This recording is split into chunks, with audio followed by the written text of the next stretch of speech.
Kung makikita nyo nga dito mga kois, bumalagta na naman nga dito si Naluging Hapon kasi nga po nasobrahan na naman sa pag-iinom ng syuta. Hello mga kois, magandang buhay. Tara, samahan nyo nga po ako ulit sa 6 na minuto ng video na to. A day in my life as a construction worker and content creator dito sa lungsod ng Gapan ng Nueva Ecija. Ngayong araw nga mga kois ay hiwa-hiwalay nga yung mga tao. May magtatrabaho nga sa kalsada at may magtatrabaho rin doon sa concrete gutter. At paalis na nga rin kami sa mga oras na yan mga kois. At fast forward nga tayo, nandito na nga kami sa gagawa namin ng kalsada. At kung makikita nyo nga dyan mga kois, tumatakbo nga dyan si Bornok at si Kuya Jomar kasi nga pupunta sila dun sa may tindahan ni nanay. At sa mga oras na yan mga kois ay kinuha nga dyan ni Raymart at ni Kuya Jomar yung lalagyan nila ng espalto. At yung truck naman namin ng service mga kois ay kinakargahan nga dyan ng diesel.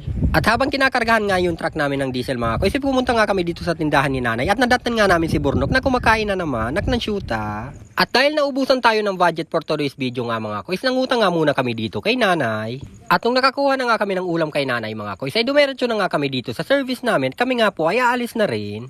At sa concrete gutter nga kami gagawa mga kois. At 5 nga lang kami magkakasama mga kois na gagawa dun sa sidewalk. At sa mga oras na yan mga kois, nandito na nga kami sa may Robinson. At medyo tanghali na nga sa mga oras na yan mga kois, kaya nga po nagmamadali na nga rin yung service namin. At bago nga kami dumiretso dun sa site mga kois, ay pupunta nga muna kami ng opisina. At nandito na nga kami sa may Walter Mart. At nagmamadali na nga rin dyan yung service namin mga kois, kasi nga po dadaan pa kami sa opisina. At kukuha nga kami dun mga kois ng espalto. At mag-i-espalto kasi for today's video mga kois, si Kuya Jomar at si Raymart. At sa mga oras na yan mga kois, nandito na nga kami sa Patubig. At dito kasi sa Patubig, ang daanan papuntang opisina. At napaka-high tide nga dito sa ilog nila. At kung makikita nyo nga yan mga kois, napakadaming basura, syuta. At dahil sa pagtatapon natin ng basura mga kois sa ilog, ay babalik rin sa atin yan pagdating ng panahon. O siya, balik na nga tayo dito sa video. Nandito na nga kami sa opisina mga kois. At pinagbuksan na nga kami sa mga oras na yan ng guard. At kukuha nga tayo dito sa opisina mga kois ng espalto kasi nga po mag-i-espalto nga si Kuya Jomar at si Raymart. At bumaba na nga kami sa mga oras na yan mga kois kasi nga po magre-report muna kami dun sa checker. At bago nga tayo makalabas dito ng mga gamit mga kois ay kailangan nga muna nating mag-report.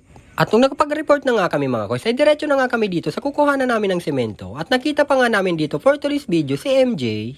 At siya nga po ay isang helper mechanic dito sa opisina mga kois. At nung nakakuha na nga dyan si Kuya Jomar at Raymart ng espalto mga kois ay iakyat na nga namin yan sa truck para makaalis na nga rin kami. At nung naiakyat na nga namin sa service namin yung espalto mga kois ay paalis na nga kami sa mga oras na yan at pinagbuksan na naman nga kami dyan ni Mamang Guard. Oh, wag ka, sosyal, pinagbubuksan kami ng gate. Charis!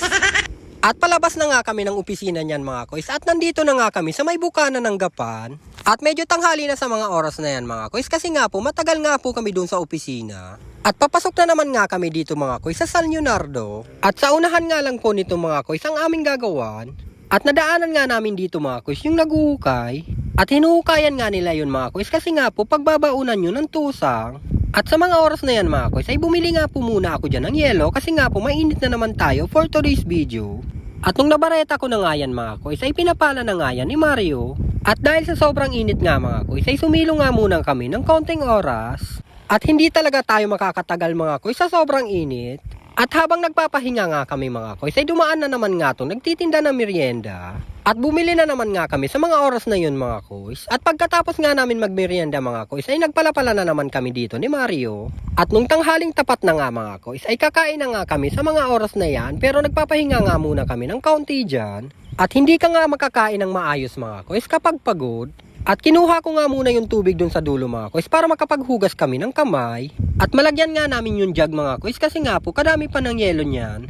At kailangan nga nating maghugas ng kamay mga kois para naman malinis tayo pag kumakain. At sa mga oras na yan mga kois ay kumuha na nga lang kami ng dahon ng saging at pinagsama-sama na nga lang namin ang aming kakainin for today's video. At mas masarap nga kumain mga kois kapag salo-salo. At pagkatapos nga namin kumain dyan mga kois ay nahiga na nga to si Mario at si Hepe naman ay nandun sa baba at nagsiselfon-selfon at ito naman si Bong ay nakaupo nga dito sa motor.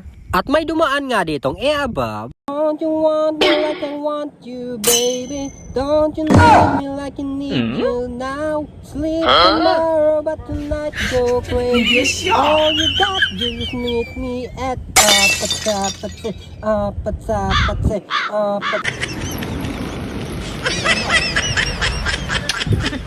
Masyado ah. Huwag mong alisin ah. Hello? At habang kumakanta-kanta nga ako dun sa may puno ng kahoy mga koys, ay bigla na nga lang dumaan sa legs ko yung malaking ahas, ng syuta. At bigla na nga lang akong napatakbo for today's video. At bigla na nga lang sumakit yung ulo ko kasi nga po sa sobrang gulat ko. At napakain na nga lang kami ng pakwan dyan for today's video. At si Epe naman at si Mario ay may gagawin nga raw pong trending na video. At kinukulit nga ni Epe na gawin nila yon ni Mario, ng syuta. Okay, action. 1, 2, 3.